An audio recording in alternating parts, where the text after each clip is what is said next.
जी अस्सलाम वालेकुम वरहमतुल्लाहि वबरकातुहू। जनाब भाई बड़े दिन बाद माशाल्लाह अनमोल तोहफा आया है तो बड़े दोस्त फरमाइश भी करते हैं कि फौजी भाई को तोहफा लिया दो जो वेखिए तो दिल खुश हो बिरा।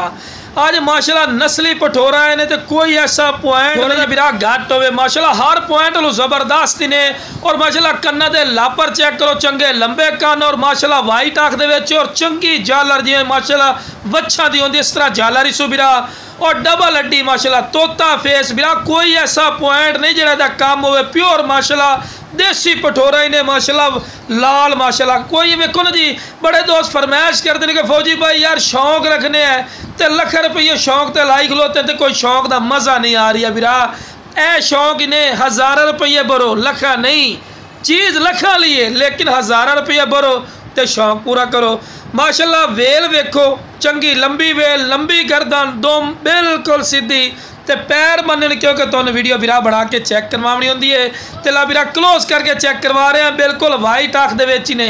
क्या कन्ना दे लापर चेक करो बिरा आम इतने बकरे दे कन्ना दे लापर नहीं होंदे ते झालर वेखो थल्ले तिकर माशाल्लाह झालर आ रही है बिरा। नस्ली चीज़ की पहचान होंदी ते बिल्कुल बरीक पशम ते आंडी पठोरा ते जिथों चूंडी पई सो बिरा खिंदा जासी ढिली चमड़ी का फद होंदा कि बनण वाला बकरा ते बिल्कुल खीरा पठोरा ही ने।